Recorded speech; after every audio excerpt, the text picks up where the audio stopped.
Welcome to Talking Giants player profiles and projections. I'm your host, Bob Skinner, here with my co-host, Justin Pennick.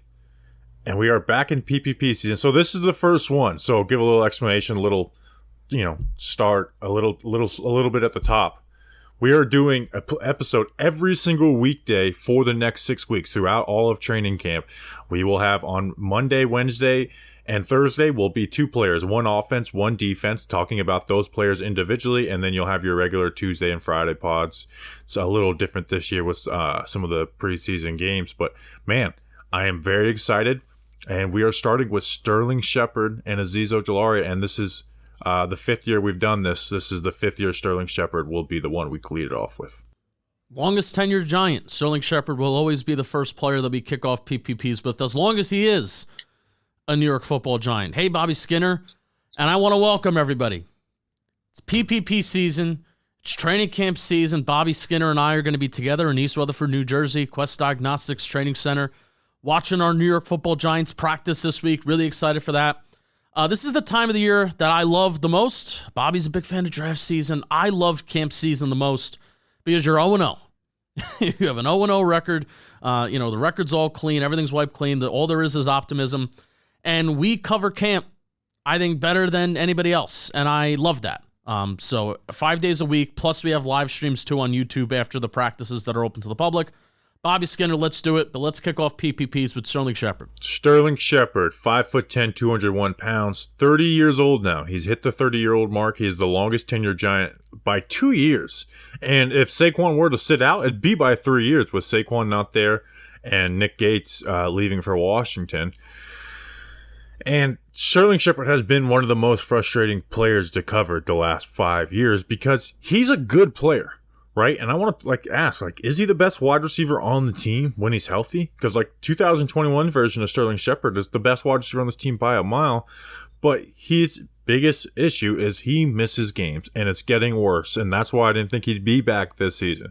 He's coming off of a Week 3 ACL tear, which was coming off of a Week 17 Achilles tear. He's missed 36 out of the last 68 games, over 50%, the last 4 years, missing 14, 10, 4, and 6 games. So we're going to talk about him. I'm excited to see him out there, but again, the injuries are the conversation with Sterling Shepard. Can he stay healthy? Yeah, they certainly are. And it sucks that, especially last year, man, sucks that we lost even for a half a season. Sucks that we lost Sterling Shepard because it just feels like, and you've talked about this too, and I'm going to lead this right to you. It feels like this Brian Daboll scheme, this Mike Kafka scheme, is so optimal and so ideal for Sterling Shepard. And we also learned with Jason Garrett, we also learned that Sterling Shepard is a system-proof player. Like no matter what system you put him in, it feels like he's gonna have production. He has a really good connection with Daniel Jones, really high catch rate the last couple of years. So Bobby, tell me, what did we miss out on last year without Sterling Shepard? Why is this scheme so optimal and ideal for Sterling Shepard and his skill set? Yeah, I would be pumped to just get to, if you told me we can get 11 games out of Sterling Shepard, I'm excited about that. Here's why. One, he is the most versatile on the team when it comes to inside-outside flexibility, which is huge for this, what they want to do offensively. He's the best route runner and the smartest for the things that they want to do, which was the option routes, choice routes. And, we talk about how the Giants' offense changed throughout the season. His injury coincides with them changing the offense. Those first 3 weeks was when they were pushing stuff downfield, throwing a little more of the choice routes, not working not going so run heavy and play, under center play action. His injury coincides with that. And you think about it, once he got injured, they were forced to play Darius Slayton, which they did not want to do. And then they had David Sills and Richie James starting for them. And Kenny Galladay. Yeah, and Kenny Galladay, still getting some playing time at that point. And you look at it, he had 13 catches, 154 yards through 3 games last season, which 51 yards per game, which led the team officially. Now, unofficially, Slayton averaged 55 yards per game because he had 3 games where it combined for 20 snaps. But his 4.3 catches per game led the team this past season. He is, to me, their best wide receiver, but we're not really, whenever you put your starting wide receiver group together, he's not in it. It's usually Hodgins, Slayton, and Campbell. No one's putting Shepard in it, but I think we all agree that he's probably their best wide receiver. And really, the only reason why you don't say that he is the best is because he just hasn't been on the field over the last couple of years, and that's really, really frustrating. But he was going to play last year. Out of all the, the revolving doors that was, who was going to be the 2 to 3 Giants wide receivers this week that get the majority of the snaps? Is it going to be Sills? Is it going to be, when Tony was still floating around? Is it going to be Galladay? Is it going to be Marcus Johnson? Remember him? Shep played 81% of the snaps through 3 games that he was eligible to play. 72% of the Titans game, 88% of the Panthers game, 81% of the Dallas game as well. And Bobby, you mentioned kind of maybe Shep's role a little bit and how the offense changed after Shep went down with that injury. Shep had 4 targets of 20-plus yards last year out of his 24. He had 3 in 2021 on a lot more targets. And he had 8 in 2020, again, with a lot more targets than what he had in just 3 games, a measly 3 games with the Giants last year. 4 targets of 20-plus yards in 3 games is kind of a crazy rate compared to those past years. So here's even my question too, Bobby, because the Giants offense in week 1 in the early part of the season was clearly not as good in certain ways as it was towards the end of the season. Think to the the 2 Vikings games, the Colts games, and when they started throwing more on early downs and utilizing the quick game. I would have loved to see Sterling Shepard involved in this early down pass frequency and getting the ball out of your hands quick and involved in the quick game because of how good of a route runner he was. And that's kind of like what he did with Jason Garrett, and he excelled in that role the last 2 years. Do you agree or disagree with that? That I want to see him more in the second half? That you would have loved to see Sterling Shepard in like that second half Giants offense utilizing the quick game. Yeah, but like you said before, I think he's kind of scheme proof, where it's like whatever scheme you run, he's going to fit in it. So if he would have fit in every single one, right, of the different types of things that they tried to do. Even when they went run heavy, he's a very good blocker. Think about that last drive of the game versus the Titans where he comes in and closes off of a DB. So that's where it's frustrating because man, he can come out here and be playing. And you talked about him being he was their wide receiver 1 through 3 weeks. He missed the majority of camp last year, and this year we should know by now when this episode comes out. We're recording this a few days before Monday, but he was running routes in OTAs. I'm not he should be ready to go in camp. Maybe he's not there the first week, but he's gonna be I don't think this is gonna be some slow, gradual bring back for Sterling Shepard. I think he's gonna be practicing. Is there a part of you that feels over the last 2 years that they've rushed him back from major injuries, or are you cleared and you're cleared? I mean, he's clear. He looks good. He's never came back and been oh, he doesn't look good. So I don't think that he's been rushed back. It's just it's a very weird body he has, where it's one of the most injury prone and also one of the quickest healers you've ever seen. I hope load management is, that term that Dable started using, and it's a term that's, I'm sure a lot of sports fans cringe when they hear that in all of sports, basketball, baseball, et cetera, et cetera. If there's one player that I hope load management applies to this summer, it is Sterling Shepard, and I'm confident that it will. This guy doesn't need camp to fully get ready to rock and roll and know the system and stuff like that. He's if week 1 were to happen next week, guarantee you Sterling Shepard would be ready to go. So yeah, I had down that he's a good blocker, a dude that's always going to give his all. And even, dude, there is value, I guess, to him even not being on the field too. So I love that Sterling Shepard's back. I just wish that he was on the field. I wish you can lock it and tell me that he is going to play even 10, 11 games this year, like you said earlier. Yeah, he's missed 24 out of the last 34 games this past 2 seasons. So he's been, he's missed, over 2/3 of those games. Now, here's the question when they brought him back. They brought him back on a minimum contract, so, you're not hurting anything by bringing him back.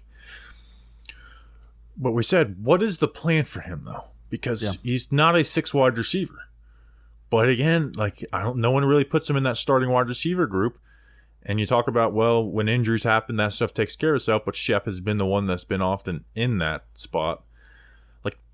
Do you go into a week 1 if Hodgins, Slayton, and Campbell are healthy, and do you want to do 2 tight end sets with Bellinger and Waller and just not really play him that much? getting less than 50% of the snaps, getting, No, you're throwing I've him thought out there about for this. 15 plays. Like, that's where I am the most confused. Like, I know who Sterling Shepard is as a player. I know the injury history. My question, though, is for the first time ever since he's been a New York Giant, is what do you do with him? Because I've always been able to tell you what to do with him. This is the first year I don't know what they do with him. No, I've thought of this. And if you're a first-time listener, we've now gotten to the P that's in projection, where we're going to try and project, right? So the 3 kind of projection questions that I have, you hit it. It's like, what is his role? What is the expectation? Is there even an expectation for Sterling Shepard being on kind of like that vet minimum? Sterling Shepard's on the vet minimum, but he's definitely doesn't feel like a player that should be on the vet minimum just based on what he can be and what he has been even on the limited basis in the past, like just keeping Daniel Jones afloat during the Jason Garrett years.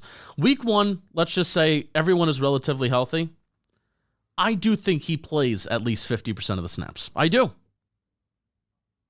Over who? So which of the 3 wide receivers is the odd man out? Slayton, Hodgins, or Campbell? Slayton, Hodgins, or Campbell. Because I don't see them Slayton, they just paid. Right. Hodgins, who I think might be the right answer, they love Hodgins, and I don't see them reducing his role. It doesn't have to be. Somebody will have to. It's not one. It's the perfect answer is not. Oh well, you just rotate all 3 of them. Somebody will have to be the loser there. I think it's Shepard. I really do. All right, but how about like 30 to 40% of the snaps? I think that's like a lock. I think he plays. But it's just hard to give the 4th wide receiver 30 to 40% of snaps. I know. The way a rotation goes. I know. And especially for a team that wants to do 2 tight end stuff this year. I think camp will make this question open up, and we'll see the packages that they're running with the ones and some of the team periods and stuff like that. It depends on when Sterling Shepard is like cleared for contact, I even guess, too. Like, he's out there running routes, sure, but is he cleared for contact? Again, TBD. We'll see, just in a short amount of days. But he's going to play because he's good when he's out there. He's good. He's too good. Yeah. No, I agree. It's just the first year where I don't know what to tell people with this. Yeah. And he is more productive on the outside than in the slot. Like, remember, it was a couple years ago that we would call Sterling Shepard. This is like a post Golden Tate conversation where people are like, "Oh, Sterling Shepard could just jump back right in the slot." Where it's like, well, he's been playing on the outside the last couple of years, and he's been actually more productive and looked better on the outside than he did in the slot. And if anything, his outside numbers kind of looked like they were slot numbers because the average depth of target was so low and the catch rate was so high. But he's been playing on the outside, and even in the 3 games last year, extremely short sample size.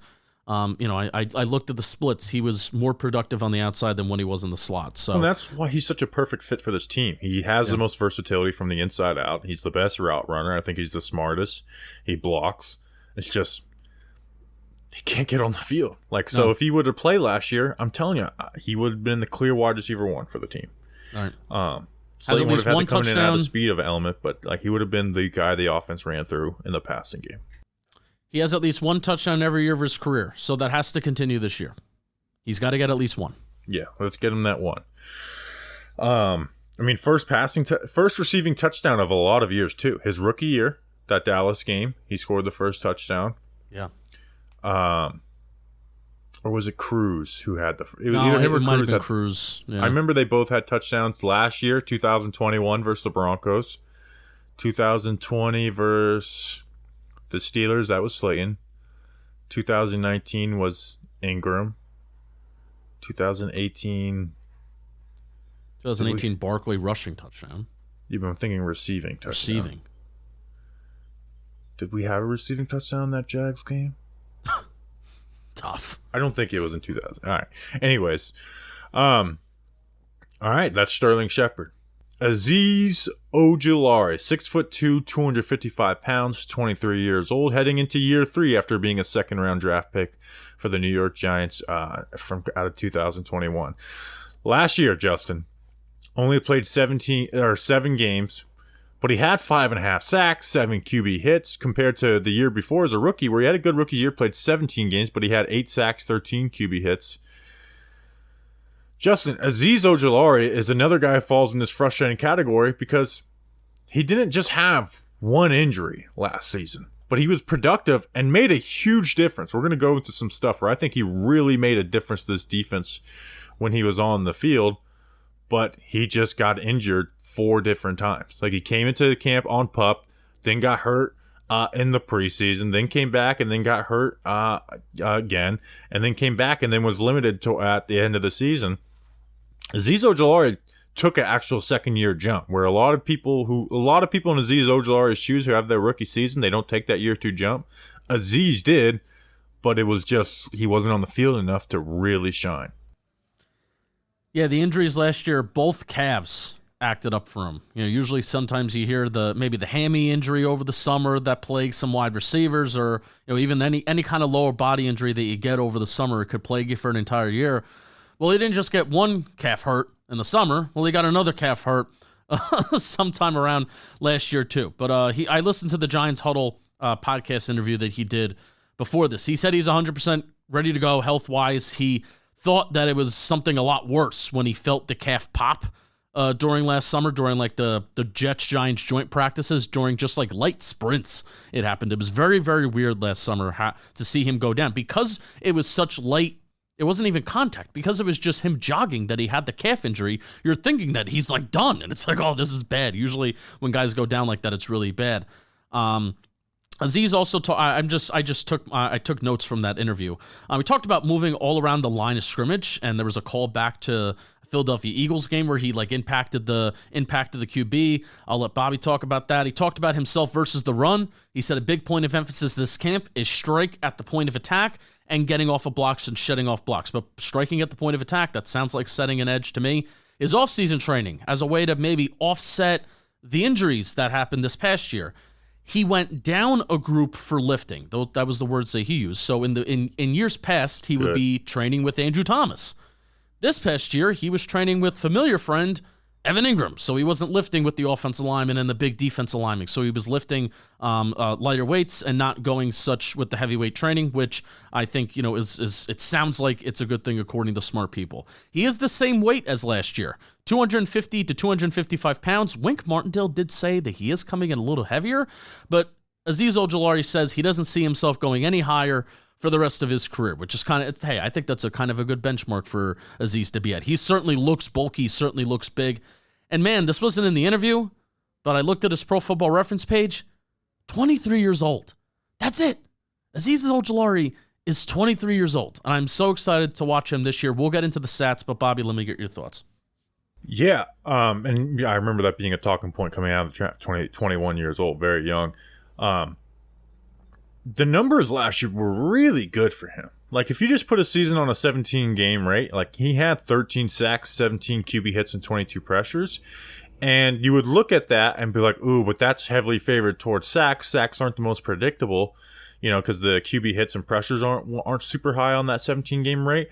But in 4 of the 7 games he played less than 50% of the snaps. And he only had one game that was over 60%. So keep that in mind. So let me say this, Bobby. When you look at the high pressures and hits, which are like, you got to play a full game to accumulate those. Yeah. Yeah. And I'm also a huge believer, by the way, especially with pass rushers. And Bobby, let me know if you disagree with this. I'm a big believer with rushing the passer and looking at pass rush production, stats. I think you got to get your feet wet a little bit. Whether that's in your season or whether that's in an actual game of feeling out your opponent. Like, if you're just being judged on, okay, you played one game, but you only had maybe 10 to 12 opportunities to really get after the quarterback, that's tough to evaluate somebody. So there were 3 games Azeez Ojulari had last year of over 25 pass rush snaps, 2 with 15, 1 with 17, and the rest were less than 10. Really only 3 games where Azeez Ojulari was out there as like a full-time starter. In those 3 games, 4 of his 5 QB hits came in those games via PFF, and 4 of his 6 sacks came in those games. So that stretch of games, there was like a 3-week stretch this past year. I think a Washington game was in there. I think the Minnesota game. No, Washington Eagles and Minnesota. Minnesota's when he left the game early. So I don't even know if he got to 25 pass rush snaps against Minnesota, but sort of that stretch of the season, that's when he did most of his damage, when he was getting the snaps, when I guess he was at his healthiest. So I think that stuff matters. Getting out on the field and getting getting to know your opponent and things like that. Well, and his sacks were all very important. Like, he had a strip sack versus both the Bears and Commanders, which led to points. And you mentioned that Eagles play, where this is where I think Wink Martindale helps Azeez. Like, he got lined up on a guard. He gets that sack, puts them at 4th down at the 1 yard line. The Giants block the punt and then, score a touchdown right after. Obviously, they got smoked in that game. But, hey, that wasn't Azeez Ojulari's fault. If you look at, like, his sack pressure hit rate per pass rush snap, it was 8.7%. That was highest on the team. Dex was 7.2%, which is a pretty big difference. And his pass rush win rate went up from 6.7% as a rookie, which was a critique of ours, where it's like, he's got some decent box score numbers, but he's not winning on a consistent enough basis. Went up to 10.7%, which isn't top of the league of stuff, but it's still good. No, it's not. I would like to see, like, those kind of 4-ish weeks, those three games where he got over 25 pass rush snaps. I don't think there's a way for us to find this out unless we contact somebody at PFF. But I would like to see, like, the pass rush win rate in those games. Because again, that you got to get the flow of the game kind of underneath you. And in the games in which he had that opportunity to do so, he was extremely, extremely disruptive. Well, and just, this isn't always the best thing, but I like looking at this because this is when they had 4 guys out there. When we talked about the pass rush, remember after that Commanders game, like, this pass rush is kind of real deal. Yeah. It won us the game. With Azeez Ojulari on the team, or playing active, the Giants averaged 3.66 sacks per game. That would be 2nd in the NFL. Without him, they average 1.7 per game, which would be 28th. Now, again, there's difference. That's not like, okay, with Azeez, they're going to be their second best pass rush team. Without, they're 28th. But I do think it paints a pretty fair picture of, like, him in the lineup and him without, because now you got to account for 4 guys, with obviously Dex and Leo in the middle, and then Kayvon and Azeez outside on the edges. And he looked like an improved player. We saw it from day one in preseason. Like, man, he looks like he's a different player. Like, his feet were always very good, right? Like, very good feet, able to bend the edge. And you saw that. Like, he had a sack on Christian Darrisaw, who Christian Darrisaw had a really good year too. Had one of the highest pass blocking efficiency numbers, but he was able to get a sack on him, so he still had that good feet. But he added some power element to his game. Wasn't out there killing dudes, but he did add some power element, and his hand usage with that was much improved, where he could disengage blocks. Where rookie season, it was like, hey, he was feast or famine, and most of the time was famine, but that feast led to the 8 sack number, which we liked. He just wasn't able to disengage once blocks got on him, and that's where he looked to improve. Again, he's not Nick Bosa, but he was able to disengage blocks. Yeah, and we're not looking for Nick Bosa and top-tier pass rusher from Azeez Ojulari. But, man, the potential is there. And I guess, hey, now we'll move to a little bit of projection. If Azeez plays a somewhat full slate of games, like, he's going to get double-digit sacks. Like, and that may be too high of an expectation on Azeez Ojulari. They even talked about it in that Giant Huddle interview, and Azeez recognizes it. The pass rushers recognize that in Wink's scheme, because the blitz rate is so high for Wink's defense, quarterbacks are going to be naturally, inevitably trying to get rid of the ball quicker, and there's going to be, they're going to be working their own version of a quick passing game, right? But just off of last year, if he plays somewhat of a full slate of games, I feel like he's going to get double-digit sacks, and something that he really started to do well last year is go after the football. He had 3 forced fumbles, and you mentioned that sack that he had on Darrisaw. That same play, he goes after and he hits Kirk Cousins' hands, and I really don't know how Kirk Cousins does not fumble that ball. So that's credit to Kirk. So in my brain, it's like, man, you had 4 really good shots at getting a football out of a quarterback's hands last year in such limited reps and in limited games. And I'm going to give this comparison, and a lot of people like to compare Kayvon to this guy. I do get some OCU Manure vibes from Azeez Ojulari. Maybe not the best against the run, doesn't set the best edge, but that bend and that speed, and he makes a concerted effort to strip the ball. I really do see a lot of OCU Manure and Azeez Ojulari. Just stay healthy. let's talk about him in the run game. We'll finish off with that. He still does have issues setting an edge in the run game. And I don't know if he's ever going to be some good edge setter. What he can do, though, is become a better playmaker, which is what he talked about in that interview, which is disengaging blocks and making tackles for loss or stops out on the edge. But yeah, it's like he's never going to squeeze down a gap. He just doesn't have that type of strength in his game, where that can be some issues in the run game. And I think underrated bad element of the Giants' run defense last year was the edge setting was inconsistent, which allowed teams to pull and have wide open gaps for tackles and guards to pull through. So that's where the worry is with Azeez. But hey, he's a productive pass rusher, and hopefully we get him for the majority of the season. And last year was just a very random blip in the radar because he played a full season as a rookie. He played all of his time at Georgia. I know there were some medical worries in the draft, but nothing that made him miss games until this past season. So we appreciate you guys. Whoa. I want to get your take. I want to get your projection. I put it out there that if he's playing somewhat of a full slate of games, he's getting double-digit sacks. Are you with me or are you not? No one's done it in a Wink Martindale defense. Matthew Judon, who's killing it with the Patriots, has it, so I'm not going to predict double-digit sacks. But I am going to... I think he'll be top 20 to 25 in the NFL in totals of sacks, hits, and pressures. Okay. So, is sacks, hits, and I do think Azeez is, and not to delay the ending of the show, I do think Azeez is going to be the type of NFL player, and this is more than fine. I think Azeez is going to be the kind of NFL player that gets more sacks than stuffs the stat sheet with hits and pressures. Yeah, I mean, he's shown that so far the first couple years. That's exactly what he's shown. So, and I don't mind it. All right, we appreciate you guys. We will see you tomorrow. Until then, let's go Big Blue.